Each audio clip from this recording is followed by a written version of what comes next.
Students, welcome to MB education services. I am your educator miss Bhavna ma'am. आज हम देखेंगे intestinal communicable जो disease conditions के बारे में पढ़ रहे हैं। उन्हीं में से एक डिसीज कंडीशन जिसका नाम है कोलेरा, जिसको हम लोग हिंदी में हैजा के नाम से जानते हैं। ठीक है, अब कोलेरा क्या होती है? बहुत ही ज्यादा क्रिटिकल कंडीशन होती है और ये कम्युनिकेबल डिसीज होती है। मेनली या मोस्टली जो पुअर सैनिटेशन है, जहाँ पे ओवर क्राउडेड बहुत ज्यादा लोग रहते हैं, जहाँ पे सैनिटेशन मतलब कि साफ सफाई अच्छे से नहीं होती, वाटर और फूड कंटामिनेटेड होता है, मतलब कि जिसमें क्या है प्रॉब्लम्स होती है किसी ना किसी तरीके की, वहीं पे क्या है ऐसी डिसीज कंडीशन मेनली हमको देखने को मिल सकती है। ठीक है, जो इंटेस्टाइनल इन्फेक्शन को प्रमोट करती है, फैलाती है। अब फर्स्ट हम लोग देखेंगे कोलेरा। कोलेरा क्या है? Cholera is an acute intestinal infection. ठीक है, इंटेस्टाइनल इन्फेक्शन है। अब इसके बाद में within an hour of onset of symptoms in a healthy individual, the blood pressure drops and individual may die if not treated medically within 3 hours. हैजा एक ऐसी बीमारी है जिसके होने से क्या होता है, ब्लड प्रेशर एकदम से क्या होता है, पेशेंट का ड्रॉप हो जाएगा, कम होते हुए दिखाई देगा आपको।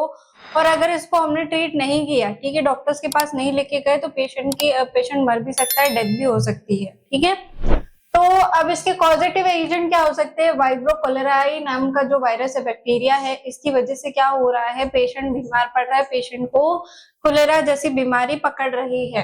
ठीक है, epidemiology, source of infection infected person से हो सकता है। इन्फेक्टेड पर्सन के साथ क्या है, आप खाना खा रहे हो एक साथ में बैठ करके, ठीक है, हैंडशेक कर रहे हो, तो उन चीजों से हो सकता है। साथ में कंटामिनेटेड फूड और वाटर, मतलब जिसमें ऑलरेडी क्या है, जैसे हमने बात करी थी कि एक तालाब है जहाँ पे उस पानी का यूज हर किसी चीज के लिए हो रहा है। ठीक है, टॉयलेट के लिए हो रहा है, या तो फिर आप कपड़े धोने के लिए कर रहे हो, उसी पानी का यूज आप घर में पीने के लिए कर रहे हो, तो ऐसी जगह से कंटामिनेशन आना बहुत ही ज्यादा क्या होता है, नॉर्मल हो जाते हैं। ठीक है, क्योंकि वो ऑलरेडी इन्फेक्टेड है। अब इसमें हम लोग अगर देखें, infective material, contaminated food, water, stool and vomit. ठीक है, स्टूल जो पॉटी होती है, ठीक है, उसको स्टूल बोलते हैं। वॉमिट जो क्या है, उल्टी करते हैं वो। ठीक है, तो ये सारी चीजें क्या हो सकती है, किसी वाटर में अगर है और उसी का यूज हम लोग पीने में कर रहे हैं या फिर खाने में कर रहे हैं, तो ऐसी कंडीशंस आपको राइज हो सकती है या आपके सराउंडिंग में राइज हो सकती है। एनवायरमेंटल कंडीशन, लो सोशियो इकोनॉमिक कंडीशन, बहुत ही ज्यादा लो सोशियो इकोनॉमिक कंडीशन है, मतलब कि आपके घर में पैसों की कमी है, कमरा बहुत छोटा है, वहीं पे आप रह रहे हो, वहीं पे खाना बना रहे हो, कोई बीमार है इंसान तो वो भी पर्सन उसी कमरे में है, फिर अदर पर्सन जो है उनको भी कंटामिनेशन हो रहा है कहीं ना कहीं से, ठीक है, वो भी इन्फेक्शन जा रहा है, तो ऐसी चीज है। इसके साथ में age, all age and all, male और फीमेल किसी को भी हो सकता है, ये कोई सी भी एज में हो सकता है। ठीक है, incubation period few hours to 5 days. ठीक है, तो मतलब कुछ घंटे से लेकर के 5 दिन तक के क्या है, कोलेरा हमें दिखाई दे सकता है किसी भी पेशेंट के अंदर, अगर वो अनट्रीटेड रहे, मतलब उसको हॉस्पिटल में ले जाके हम अच्छे से ट्रीटमेंट ना करें तो। Mode of transmission, contaminated food, water, faeces, infected person. ठीक है, इन्फेक्टेड पर्सन के छींकने, खांसने, उसके यूरिन पास आउट करने, है ना, तो ऐसी कंडीशन से हो सकता है। कंटामिनेटेड अगर पर्सन है, फूड है, वाटर है, तो उनसे कोलेरा की कंडीशन अराइज हो सकती है, फैल सकती है। अब क्लिनिकल प्रेजेंटेशन में हम लोग देखें साइन एंड सिम्टम्स क्या क्या दिखाई देंगे, तो firstly abdominal pain and leg cramps, बहुत जोर के क्या होगा, पेट में दर्द होना, हाथ पैर में अकड़न सी होना, तो ऐसी चीजें हमको देखने को मिल सकती है। डिहाइड्रेशन, ठीक है, पानी की कमी होगी। इसके बाद में diarrhoea with fishy order, diarrhoea होगा, मतलब कि क्या है, बार बार उनको क्या है, स्टूल पास होते जाएगा और उसका जो स्मेल है वो बहुत ही बुरा होगा, फिश के जैसा स्मेल करने लग जाएगा। ड्राई माउथ एंड स्किन, जो माउथ है उसमें भी ड्राइनेस होगी, बार बार पानी पीते जाएंगे फिर भी वो जैसे डायरिया में नॉर्मली होता है। ठीक है, वॉमिटिंग और डायरिया के ड्यूरेशन में ऐसा ही होता है कि आप क्या करते हो, पूरा आपका खाना बाहर निकल जाता है और फिर आप कितना भी पानी पियो, हाइड्रेशन नहीं हो पाता आपकी बॉडी के अंदर। ओके, नेक्स्ट क्या है, एक्सेसिव थर्स्ट, मतलब प्यास बहुत ही ज्यादा लगेगी। ठीक है, डायरिया हो रहा है तो प्यास भी बहुत ज्यादा लगेगी। इसके बाद में लो यूरिन आउटपुट, आपको क्या है, लो यूरिन आउटपुट रहेगा। मिक्चुरेशन एक कंडीशन होती है जिसमें क्या होता है कि आपको बार बार ऐसा लगता है कि टॉयलेट आइए, टॉयलेट आइए। ठीक है, तो ऐसी कंडीशन देखने को मिल सकती है, आपको बार बार टॉयलेट जाना पड़ेगा। ठीक है, इसके बाद में क्या है, रेड्यूस्ड बीपी, हमने फर्स्ट ही पढ़ा था कि जो बीपी है वो क्या हो जाएगा, एकदम से ब्लड प्रेशर ड्रॉप हो जाएगा। नॉर्मली 120/80 ब्लड प्रेशर होना चाहिए पेशेंट का, तो उससे कम हो सकता है, ठीक है, उससे भी बहुत ज्यादा कम 60, 70, 80, 90 ऐसा कुछ हमें देखने को मिल सकता है। इसके बाद में नॉजिया मतलब कि जी मचलना, रैपिड हार्ट रेट बहुत ही ज्यादा तेज हो जाएगी, क्योंकि जैसे ही हमारी बॉडी के अंदर कोई भी ऐसी कंडीशन होती है तो क्या होता है, हमारी हार्ट रेट सबसे पहले बढ़ती है, ठीक है। टायर्डनेस मतलब कि थकान, वॉमिटिंग, अनयूजुअल स्लीपीनेस, ठीक है। लेथार्जी मतलब आपकी बॉडी से पूरा आपका न्यूट्रिशन चला जाए, अगर वॉमिट हो, आपको बार बार डायरिया हो आपको बार बार, तो आपकी बॉडी के अंदर न्यूट्रिशन कुछ बचेगा ही नहीं, जिसकी वजह से क्या है, स्लीपीनेस की कंडीशन या चक्कर जैसी कंडीशन अराइज हो सकती है, चक्कर आ सकते हैं, आप बेहोश हो सकते हो, ठीक है। तो ये क्या हो जाएगा, कोलेरा की कंडीशन। अब एज अ कोलेरा को आप एज अ फार्मासिस्ट, आपको अगर कोलेरा की कंडीशन कम्युनिटी में बचानी है, लोगों को प्रिवेंट करना है, या तो फिर अगर हो रहा है तो उसके लिए आपको क्या कदम उठाने हैं, तो आपको क्या बताना है, कंटामिनेशन से बचने के लिए जो आप फूड का इस्तेमाल कर रहे हो या तो फिर जो पानी का इस्तेमाल कर रहे हो, तो उसको ट्रीट करके घरों में यूज करना, पानी को बॉईल करके यूज करना, है ना। जब बारिश का टाइम आता है तभी हम लोग मेनली ऐसी चीजें देखते हैं कि किसी को क्या है, किसी पर्टिकुलर एरिया में डेंगू फैल रहा है, मलेरिया हो रहा है या फिर कोलेरा हो रहा है, तो इसके लिए आपको क्या बताना है कि आप क्या करो, जब भी फूड बनाते हो हैंड वॉश करके अच्छे तरीके से फूड को प्रिपेयर करो, जो फूड लेकर के आ रहे हो उसको वॉश करके बनाओ, सब्जियों को वॉश करके बनाओ, उसके साथ में जो फूड आप खाने में और पीने में यूज कर रहे हो उसको घर में भी ट्रीट करना इंपॉर्टेंट है, उसको बॉईल करके फिर स्टोर करो और फिर उसके बाद में उसको ट्रीट करो, ठीक है।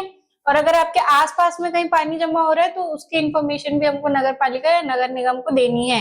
तो ये सारी चीजें जो है as a pharmacist, as a medical professional आपको आपकी कम्युनिटी में, सोसाइटी में बताते रहना है, ओके। इसके बाद में बात करेंगे हम लोग टाइफाइड की, ठीक है।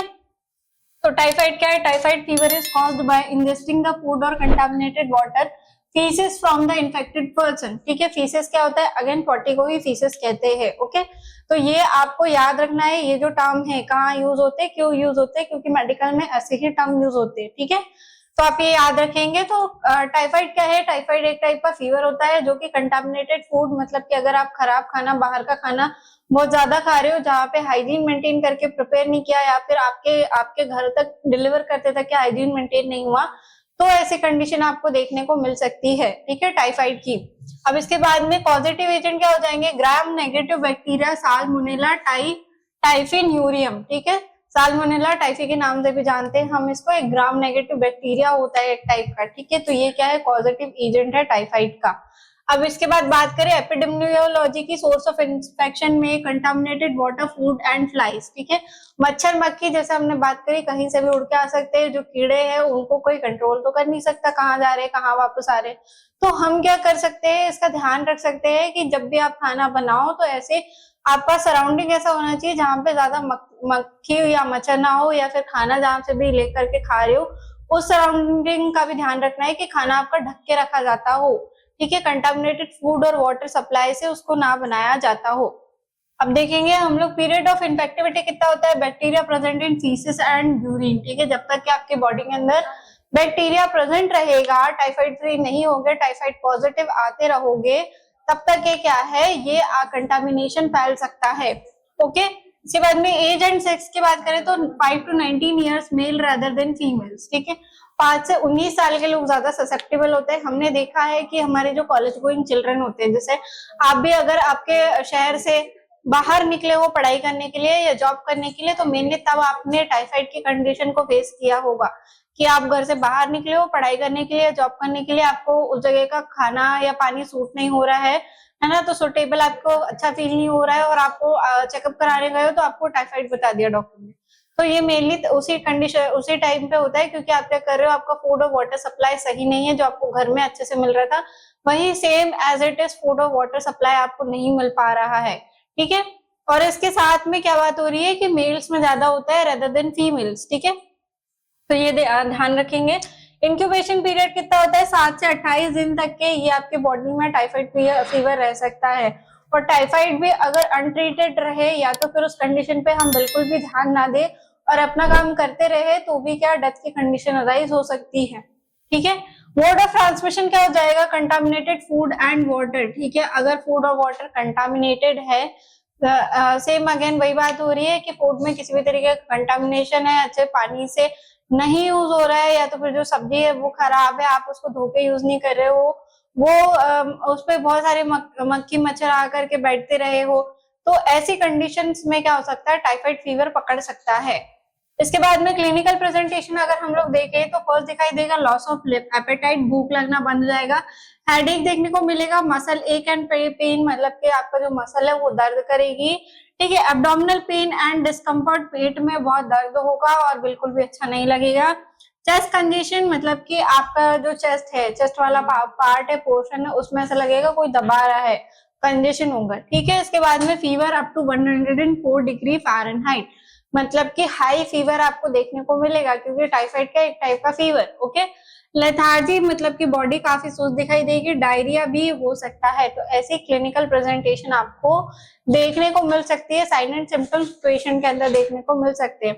इसके साथ में as a role of pharmacist आपको क्या करना है, अगेन पेशेंट को यही सारी बातें बतानी है कि पानी पियो तो उबाल के पियो, खाना खाओ तो धुला हुआ सब्जी को यूज करो, जो उबला हुआ पानी है उसको यूज करो, अच्छे से हैंड वॉश करके अपना खाना बनाओ, जहाँ पे भी आप खाना बना रहे हो हाइजीन का प्रॉपर ध्यान रखो, ठीक है। जितना ज्यादा हम अपने ऊपर ध्यान देंगे, अपने सराउंडिंग पे ध्यान देंगे, उतनी अच्छी हमारी हेल्थ रहेगी, ठीक है। तो ऐसे आप, और इसके साथ में आप क्या दे सकते हो, हेल्थ एजुकेशन दे सकते हो कि टाइफाइड होता है तब आपको लिक्विड डाइट लेनी है, क्या क्या खाना है, कौन से फूड सप्लीमेंट को आपको बढ़ाना है आपकी डाइट में, तो ऐसे कुछ आप रोल एज अ फार्मासिस्ट आप बता सकते हो, लोगों को जानकारी दे सकते हो।